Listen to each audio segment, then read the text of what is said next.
본문의 말씀에서 보게 되면 엠마오로 내려갔던 두 명의 사람들이 등장합니다. 13절에서 그랬죠. 그날에 저희 중에 둘이 예루살렘에 25일이 되는 엠마오라는 촌으로 가면서 이렇게 시작하고 있는데, 말씀 의지에서 엠마오로 내려간 두 제자의 신앙이라는 말씀의 제목으로 이 시간 은혜를 하도록 하겠습니다. 비교적 좀 긴 본문의 말씀인데, 여기서 보시게 되면 두 명의 제자들이 여자들을 통하여서 예수님의 부활의 소식을 들었어요. 그럼에도 불구하고 어디로 내려갔냐면 본문의 말씀의 제목처럼 엠마오라는 곳으로 내려갔던 겁니다. 그러니까 엠마오로 내려갔다는 것은 세상으로 내려갔다는 것인데, 이 사람들이 예수님의 부활의 소식을 듣고 이걸 믿었다는 얘기예요? 안 믿었다는 얘기예요? 안 믿었다는 얘기죠. 그래서 그 자리를 떠나서 아마 엠마오가 자기들 고향이었던 것 같아요. 그 길로 내려가는 길이 있었습니다. 그러나 본문의 말씀을 보시게 되면 부활하신 주님은 그 제자들을 버리지 아니하시고 바짝 옆으로 찾아오셔가지고 성경의 말씀으로서 그들에게 부활의 신앙을 심어주고 다시금 하나님의 백성으로 부활의 증인으로 살아가게 하셨던 거예요.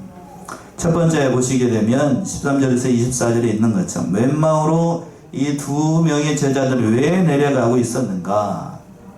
이제 첫 번째 이유가 두 명의 제자들의 신앙이 잠자고 있었기 때문에 그래요. 13절 14절 보시면은 그날에 저희 중 둘이 예루살렘에서 25리 되는 엠마오라는 촌으로 가면서 이 모든 뒷일을 서로 이야기하더라. 두 명의 제자들의 신앙이 잠을 자고 있으니까 어디로 내려갔냐면 바로 엠마오로 내려갔던 거예요. 그래서 예루살렘을 떠나서 그 엠마오라고 하는 그곳으로 내려갔습니다. 근데 13절 시작할 때 그날에 라고 되어 있죠. 그날이라고 하는 건 바로 앞에 있는 대목인데, 그 앞에서 무슨 일이 있었냐면 여자들이 새벽에 예수님의 무덤에 찾아갔다가 누구를 만나게 되냐면 천사들을 만나게 돼요. 그래서 천사들을 통하여서 예수님의 부활의 소식을 들은 그날에 예수님의 부활의 소식을 들었음에도 불구하고 이 두 명의 제자들이 엠마오라는 촌으로 내려갔던 거예요. 그러니까 그 하반절에서 보시면 13절 하반절에 저희 중 둘이 예루살렘에서 25리 되는 엠마오라는 촌으로 가면서, 엠마오 정확한 위치는 어디인지 알 수가 없지만 예루살렘에서 약 키로수로 따르면 25리니까 약 12km 정도 되는 거리입니다. 그러니까 사람 걸음거리로 하면 왕복 한 3시간 정도 되는 길이죠. 그 정도 되는 길인데, 그때에 이 소식을 들었음에도 불구하고 두 명의 제자들이 엠마오 내려갔다고 하는 건 잘한 일이에요? 잘못한 일이에요? 잘못한 일이죠. 물어보나 마나입니다만, 분명히 여자들을 통해서 예수님의 부활의 소식을 들었고, 그리고 여기서 말하는 내용을 보게 되면 이 사도 베드로와 사도 요한이 무덤에 가가지고 예수님의 부활의 사건을 직접 목격했음에도 불구하고 그 얘기를 들었다고요. 그렇다라고 하면 제자들이니까 스승이 죽어가지고 무덤에 묻혔는데 시신이 없어졌으니까 그 시신이라도 찾아보는 게 제자된 도리겠죠. 그런데 그렇게 하지도 않고 자기들의 그 목적지였던 엠마오로 내려갔다고 하는 거예요. 그러니까 믿음이 없어도 너무 믿음이 없고 세상으로 내려갔다는 거예요. 그러면서 내려가면서 뭐라고 그러냐면 14절에 이 모든 된 일에 대해서 서로 이야기했습니다. 그러니까 믿지는 못하는데 이런 사건이 일어났으니까 예수님의 시체는 없어지고 그 여자들은 와가지고 예수님께서 살아나셨느니 마느니 그런 얘기도 하고, 두 명의 제자들이 가가지고 되어졌던 모든 일들, 그리고 6월절에 예수님께서 십자가를 지시고 모진 고난 속에서 돌아가신 이 모든 일들을 내려가면서 다 이야기했던 겁니다. 그때에 우리 주님께서 옆에 동행하셨어요. 15절이죠? 15절 보시면 저희가 서로 이야기하며 문의할 때에 예수께서 가까이 이르러 저희와 동행하시나. 저희가 서로 이야기하면서 문의할 때에 누가 옆에 따라왔냐면 예수께서 가까이 이르러 저희가 동행하셨습니다. 언제부터 이 두 명의 제자들 옆에 있었는지를 알 수가 없지만 그러니까 그 옆에 두 명이 이제 쫙 내려가고 있어요. 그림을 한번 그려요. 머릿속으로 한번 생각을 해보세요. 두 명의 제자들이 이제 예루살렘에서 엠마오로 내려가는 길에 예수님이 언제부터인지 모르게 좀 쫙 옆에 와가지고 그 얘기를 다 듣고 있었다라고 하는 거예요. 그렇다라고 하면 우리가 여기서 생각할 수 있는 것이 예수님께서 옆에 와 있는데도 알아채지 못했다라는 것은 뭐 유령이 아니고 실제로 나타나신 것인데 우리와 같은 똑같은 몸을 입고 오신 그러한 분으로 나타나셨다는 거예요. 그러니까 이상하게 생각하지 않았죠? 갑자기 막 도깨비가 나타나고 귀신이 나타나면 사람이 놀랄 것인데 자기들과 같은 똑같은 모습을 하고 있는 보통 사람 옆에 있으니까 그들이 알아채지 못했던 겁니다. 16절 보시면 또 16절 저희의 눈이 가리워져서 그인 줄 알아보지 못하거늘. 예. 그런데 뭐가 가려졌다라고 되어 있냐면 저희의 눈이 가려져 있었어요. 눈이 가려져 가지고 예수님이 옆에서 같이 동행하고 계심에도 불구하고 예수님인 줄을 알아보지 못했다라고 하는 거예요. 가려졌으니까요. 또 신앙에 잠을 자고 있으니까 예수님께서 옆에서 바짝 와가지고 그 얘기를 듣고 있음에도 불구하고 예수님인 줄 알아보지 못했습니다. 그래서 예수님께서 알아보지 못하니까 물어보는 거예요. 무슨 얘기를 하는지. 17절이죠. 17절. 예수께서 이르시되 너희가 길 가면서 서로 주고받고 하는 이야기가 무엇이냐 하시니 두 사람이 슬픈 빛을 띠고 머물러 서더라. 예, 그래서 예수님께서 물어봅니다. 너희가 길 가면서 서로 주고받고 하는 이야기가 무엇이냐. 마치 아무것도 모르는 사람처럼 예루살렘에서 무슨 일이 일어났는지 전혀 모르는 사람처럼 이렇게 물어보는 거예요. 물어보는 의도는 그들의 이 질문을 통하여서 잠자고 있는 그 두 제자의 신앙을 어떻게 하기 위해서요? 말해서 깨어나도록 하기 위해서요. 깨어나도록 하기 위해서 또 잘못된 것을 바로 잡아서 세워주기 위해서 예수님께서 이렇게 마치 아무것도 모르는 사람처럼 얘기를 했던 겁니다. 물어보니까 두 사람이 어떠한 빛을 띠고 슬픈 빛을 띠고 얼굴 낯빛이 슬픈 빛이에요. 여러 가지로 해석을 할 수 있습니다만 양심의 가책이 있죠. 주님의 제자이면서 불구하고 같이 머물러 있어야 될 예루살렘을 떠나가지고 다른 11명의 사도는 지금 마가의 다락방이 있다고요. 그런데 두 명의 제자들은 어디로 가서 지금 내려가고 있어요. 그러니까 인간적인 도리상으로도 해서는 안 될 일을 지금 하고 있는 거죠. 그리고 그 1절에서 13절에서 무슨 날이라고 그랬냐면 그날에라고 되어 있어요. 이 그날이 어떤 날이냐면 바로 지금 우리 식으로 얘기하면 무슨 날이죠? 주일이에요. 주일. 부활절. 부활절날 이 사람들은 물론 그때 당시에도 이제 예배가 있었겠습니다만 그 예배의 자리에서 있는 자리에서 빠지고 어디로 내려간 거예요? 지금 엠마오로 내려갔던 거예요. 그러니까 우리 식으로 얘기하면 우리 식으로 이제 과격하게 표현하면 주일날 예배 빠지고 어디로 간 거예요? 지금 도망간 거예요. 도망간 거. 세상으로 도망간 거예요. 세상으로 도망갔어.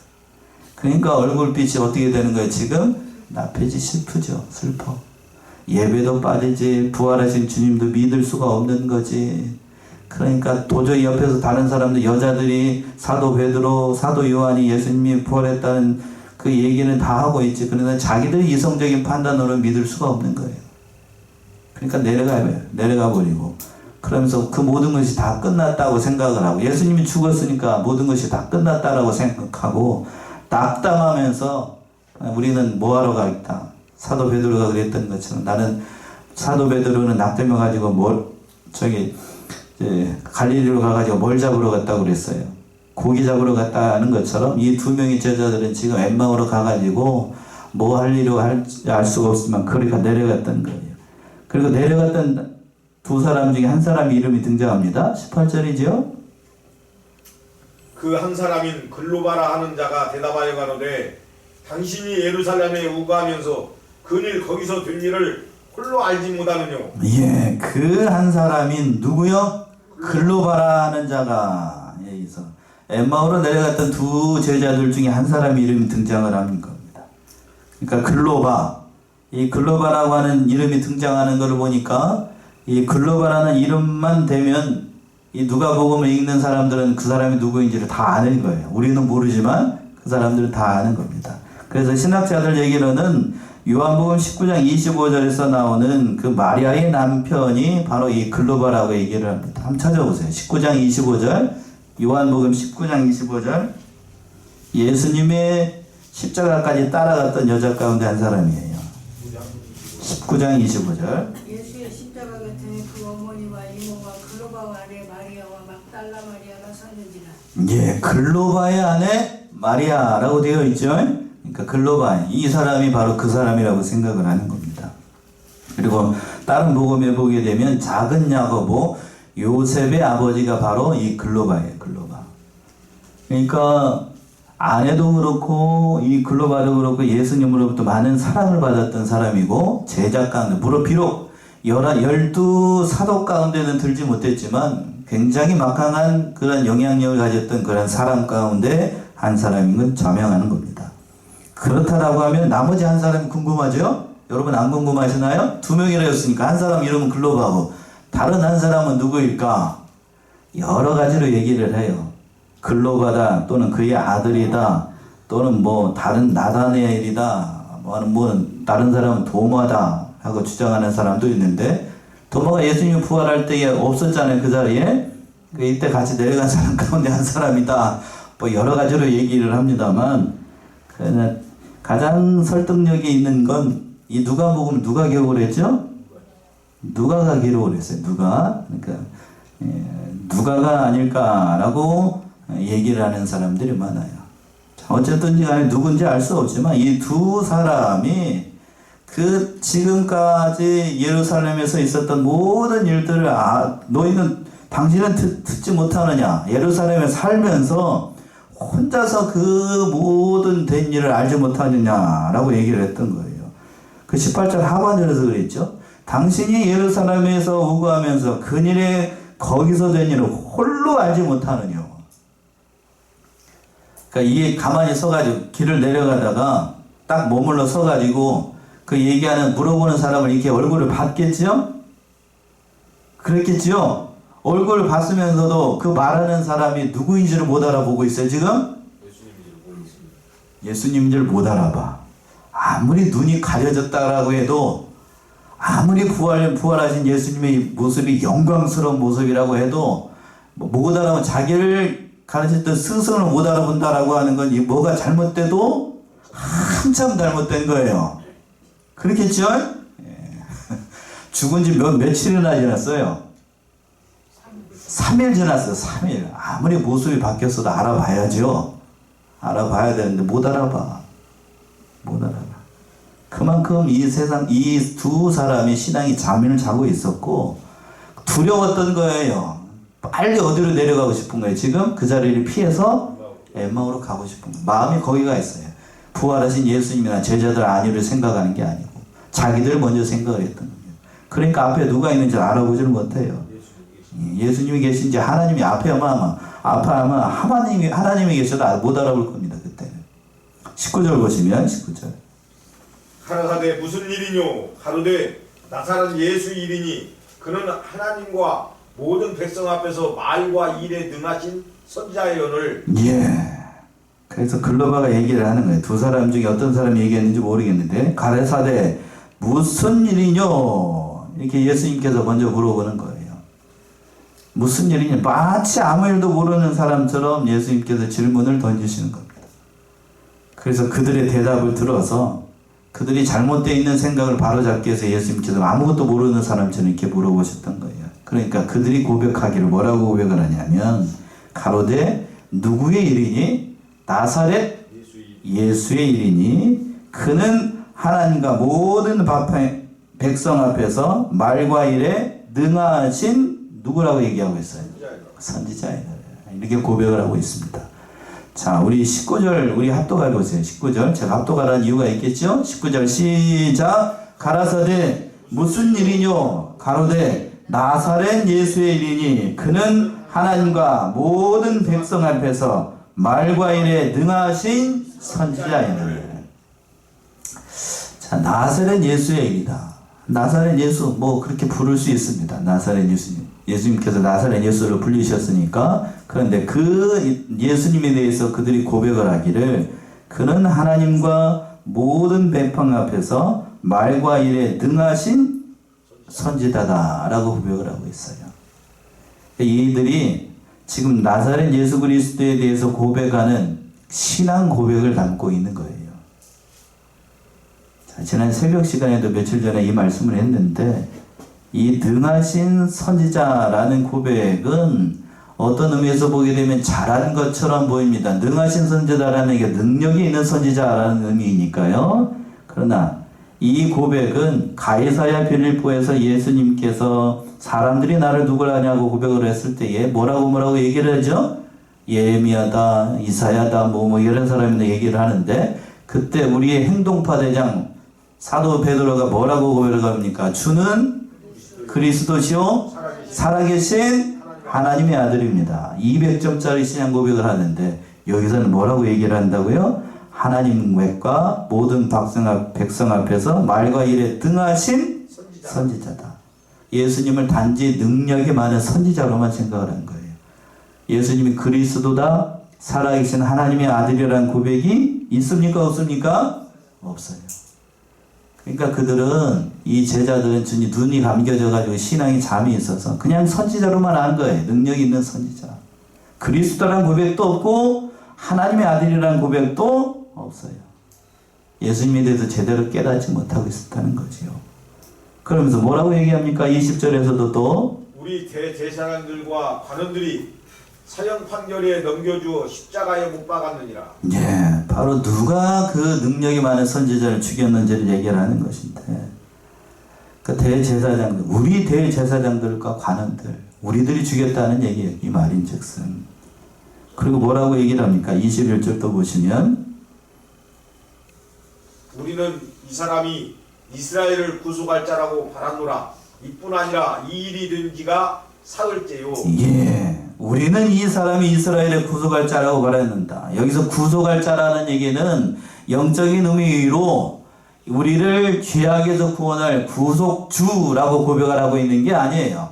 여기서 구속한다는 의미는 정치적인 의미로 로마의 압제로부터 우리를 구원할 정치적인 왕으로 오신 분으로 생각을 했다라는 거예요. 제자들 역시도 마찬가지입니다. 이 글로바나 지금 엠마오로 내려가는 다른 한 사람의 제자들도 예수님을 그리스도로 영접하고 그리스도로 믿고 하나님의 아들로 믿는 것이 아니라 우리를 구원할, 그러니까 정치적인 왕으로 생각을 했던 거예요.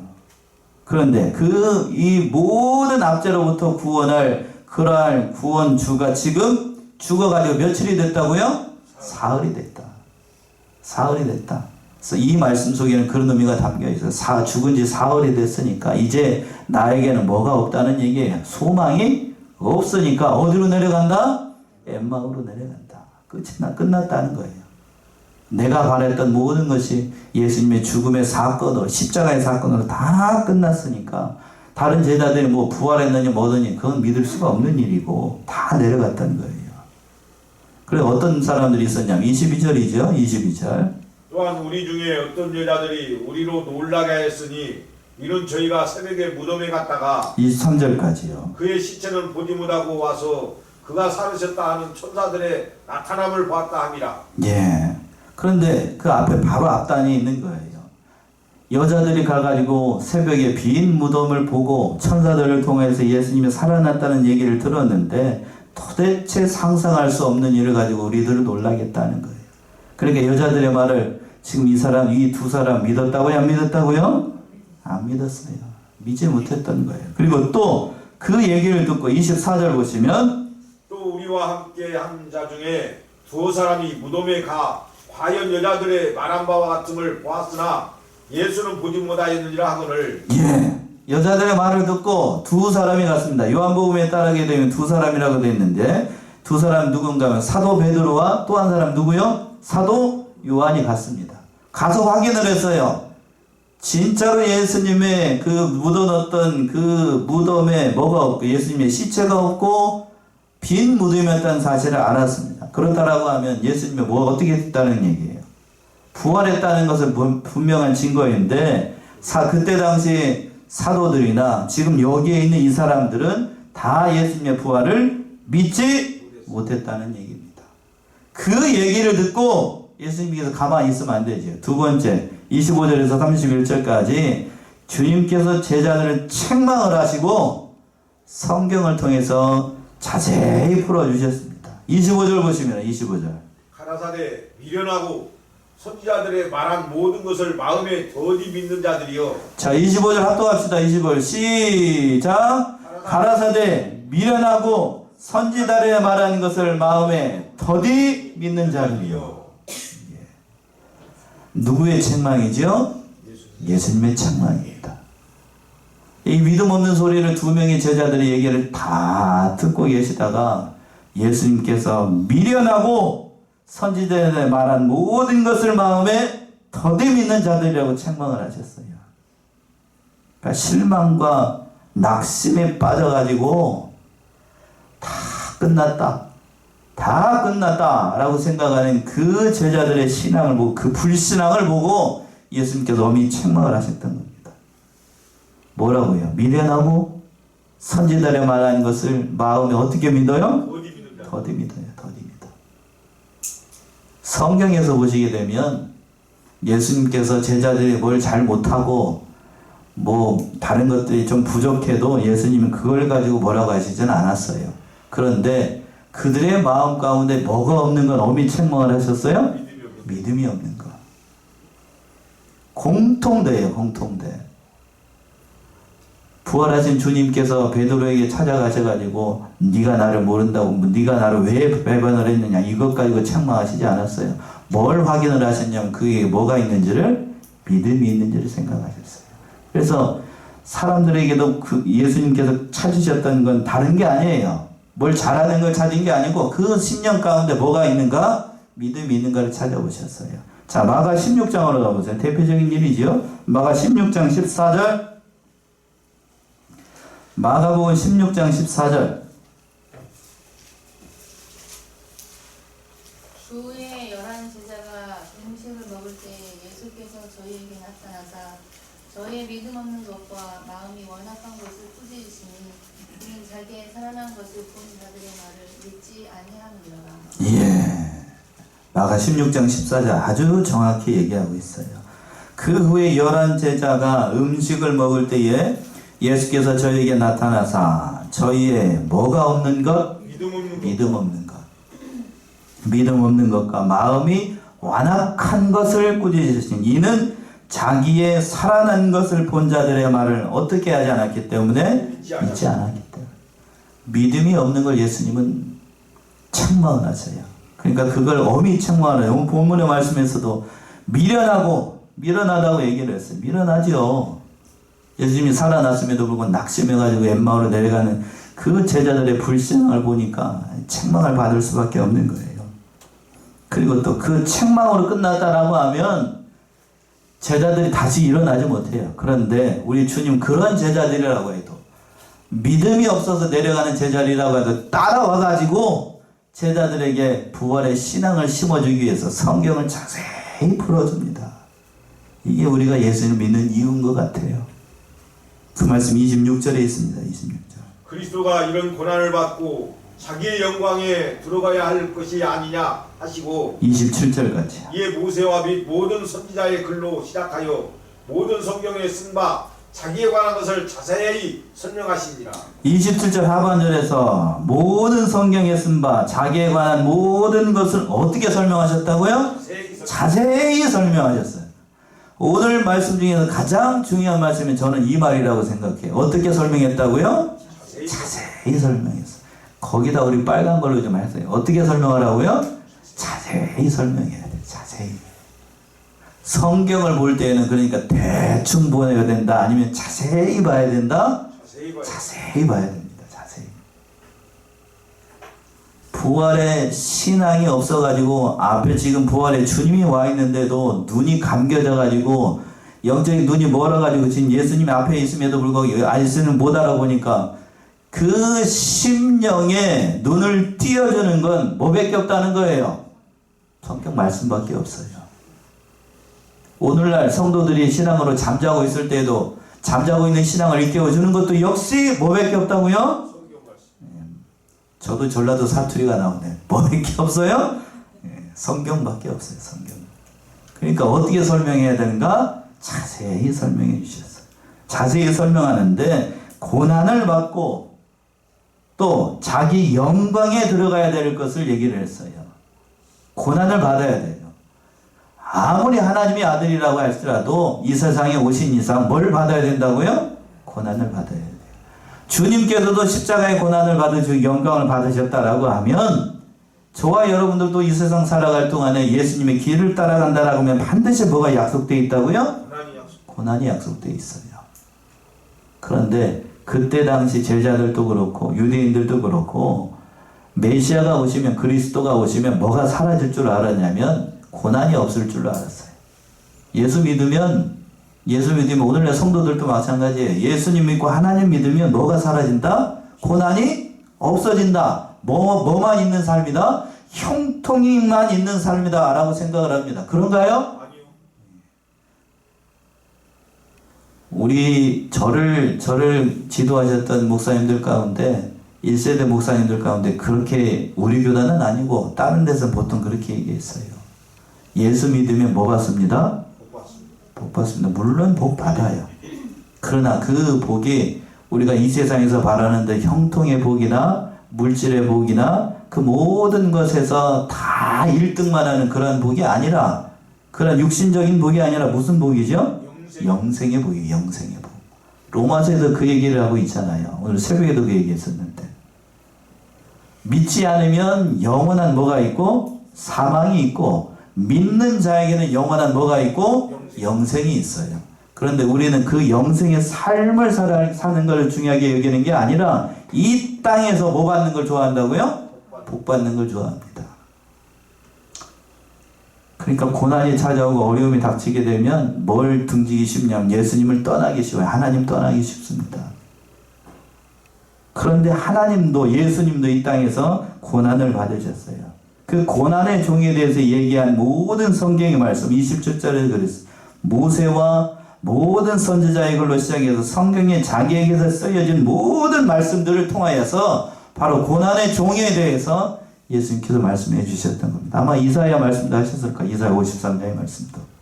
그 모든 말씀을 통하여서 자세히 설명을 해 주셨어요.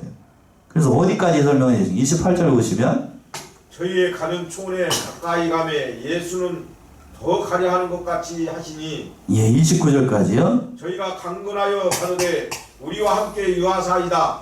해가 저물어 가고 날이 이미 기울었나이다 하니 이에 저희와 함께 유하로 들어가시니라. 예, 촌에 내려가시면서 엠마오로 가는 촌으로 내려가시면서 예수님께서 자세히 성경에 대해서 얘기를 해주니까 점점 눈이 밝아지기 시작을 한 거예요. 그리고 난 다음에 말씀을 들으니까 심령이 뜨거워지기 시작을 했고, 이 사람이 떠나게 되면 하나님의 말씀을 더 들을 수 없으니까 자기들과 함께 유하자고 강권을 했던 겁니다. 그래서 예수님께서 그들과 함께 아마 여간쯤 되는 것 같은데 그리 같이 유하자로 들어가셨어요. 그리고 난 다음에 예수님께서 떡을 가지고 축사하실 때에 그들이 예수님을 알아보기 시작합니다. 30절 31절이죠. 저희와 함께 음식 잡수실 때에 떡을 가시사 축사하시고 떼어 저희에게 주심에 저희 눈이 밝아져 그인 줄 알아보더니 예수는 저희에게 보이지 아니하시는지라. 예, 저희와 함께 음식 잡수실 때에 뭐를 가지고? 떡을 가지고 축사하시고 떼어 저희에게 주셨다. 이것도 상징적으로 다 보여주는 거예요. 보통 떡을 가지고 축사하셨다는 얘기는 식기도를 하셨다는 얘기입니다. 식기도 하시고 그 떡을 떼어 가지고 제자들에게 줬어요. 이거는 뭘 상징적으로 보여줬냐면 우리 주님께서 가까이는 잡히시기 전날 밤에 무슨 만찬을 마련하셨죠? 성만찬. 마지막 만찬을 얘기를 하셨을 때에 직접 제자들에게 띄워줬다고요. 지금 그걸 보고 이들의 눈이 밝아지기 시작한 거예요. 그 말씀이 31절이죠. 31절 다시 한번 읽어보세요. 저희 눈이 밝아져 그인 줄 알아보더니 예수는 저희에게 보이지 아니하시는지라. 예, 그때 눈이 밝아졌어요. 먹을 건 먹은 어떤 사람들은 그렇게 생각을 해요. 먹을 걸 먹으니까 눈이 밝아졌다라고 얘기하는 사람들도 있는데 그게 아니고 성경 말씀을 통해서 모든 말씀들을 다 얘기를 해주시고 어떻게 설명해 주셨냐면 자세히 설명해 주시고 그리고 마지막으로 무슨 만찬? 성만찬을 했던 그대로 이렇게 얘기를 하니까 그들의 눈이 밝아져 가지고 지금까지 자기와 함께 하셨던 그분이 바로 누구라는 사실을 깨닫게 돼요? 예수님이라는 사실을 깨닫게 되니까 그 순간 예수님이 짠 하고 없어졌어요. 왜 없어졌을까요? 밝아졌으니까 더 이상 있을 필요가 없는 거죠. 그리고 마지막으로 세 번째 32절과 35절에 있는 것처럼 두 제자가 예루살렘으로 돌아가서 예수님의 부활의 증인의 삶을 살게 됐다는 얘기죠. 32절 보시면 저희가 서로 말하되 길에서 우리에게 말씀하시고 우리에게 성경을 풀어주실 때에 우리 속에서 마음이 뜨겁지 아니하더냐 하고 32절 합독합시다. 32절 중요한 성경이 있네요. 32절 시작. 저희가 서로 말하되 길에서 우리에게 말씀하시고 우리에게 성경을 풀어주실 때에 우리 속에서 마음이 뜨겁지 아니하더냐 하고 뭘 풀어줄 때 마음이 뜨거워졌다고요? 성경을 풀어줄 때. 그러니까 마음을 뜨겁게 하고 부활된 확신을 주고 잠자던 신앙을 깨울 수 있는 건 뭐밖에 없어요? 성경밖에 없어요. 성경. 그러니까 여러분들이 지금 신앙이 잠자고 있다라고 하면 여러분들이 성경을 뭐하고 있다는 거예요? 안 보고 있다는 증거입니다. 안 보고 있다는 증거예요. 아마 여러분들이 사는 게 바빠가지고 아마 그럴 거 여기 오신 분들 가운데 아마 그런 분들 많을 거요. 아마 여기 제가 여기 앉아 주일날 예배드리러 오게 되면 이 성전에 오게 되면 여러분들보다 여러분 자리에 뭐가 먼저 와 있다고요? 뭐가 먼저 와 있어? 성경이 먼저 와 있어. 성경이. 그럼 집에 있는 성경은 뭐예요? 아마 집에도 성경이 있겠죠. 제가 저기 했습니다만 보통 사람들 같은 경우는 집에서 성경 한 자도 안 보고 이창호 목사님이 저를 저기 산사할 때 이렇게 얘기를 하시더라고요. 보통 사람 같으면 선반 위에다가 성경제 이렇게 놓고 주일날 내려올 때 딱 하니까 먼지가 쌓였으니까 어떻게 하고? 확 온다고. 그렇게 오면 되겠어요? 안 되겠어요? 네, 그렇게 하면 안 돼. 그렇게 해서 우리의 신앙이 자랄 수가 없는 거예요. 자랄 수가 없어요. 이 사실을 깨닫고 성경 많이 봐야 됩니다. 많이 봐야 돼. 그리고 깨닫고 난 다음에 즉시로 예루살렘 들어갔죠. 33절 보시면 곧 그 시로 일어나 예루살렘에 돌아가 보니 11사도와 및 그와 함께한 자들이 모여 있어 34절까지 말하기를 주께서 과연 살아나시고 시몬에게 나타나셨다 하는지라. 예루살렘으로 돌아갔습니다. 마음이 뜨거워지고 잠자던 신앙이 깨어나게 되면 뭐를 각오하게 되냐면 죽는 것도 두렵지 않은 거예요. 그러나 말씀을 떠나게 되면 어디로 내려간다고요? 세상으로 내려가요. 그러나 말씀을 가까이 해서 신앙이 일어나게 되면 어디로 돌아가고? 환란이 있는 예루살렘으로 돌아가는 거예요. 역시 우리도 마찬가지입니다. 말씀 떠나게 되면 세상으로 내려가게 되면 주님이 뭐고 아무것도 보이지 않아요. 그러니까 우리가 이 사실을 깨달아야 돼요. 말씀으로 돌아가야 됩니다. 그리고 갔더니 제자들이 반가이 맞이하면서 주님께서 시몬에게 나타나셔가지고 모든 말씀들을 일러줬다는 것을 알게 됩니다. 그 얘기를 듣고 두 사람도 그 얘기를 했습니다. 마지막 35절 보시면 두 사람도 길에서 된 일과 예수께서 떡을 떼심으로 자기들에게 알려주신 것을 말하더라. 이 두 사람도 길에서 예수님을 만나고 예수님께서 떡을 떼어주시고 자기들에게 말씀하신 모든 일들을 통하여서 예수님이 진실로 어떻게 됐다는 사실, 부활하셨다는 사실을 증거했던 겁니다. 자, 오늘 말씀 어디로 내려가는 두 제자들이라고요? 엠마오로 내려갔습니다. 엠마오는 세상을 상징을 해요. 비록 우리가 세상을 등지고 돌아간다 할지라도 주님은 나를 버린다 안 버린다? 안 버리십니다. 그러나 버리지 않는다라고 해서 세상으로 내려가는 것이 잘한 일인가? 잘한 일은 아니에요. 우리는 이 두 명의 제자를 통해서 다시 한번 예수님의 부활이 확실하다는 사실을 깨닫고 우리는 결코 세상으로 내려가지 않고 부활에 대한 확신과 믿음을 가지고 오나라도로 주 안에서 승리하는 증인된 삶을 사시는 복된 성안의 성도님들 모두가 되시기 바랍니다. 기도하겠습니다.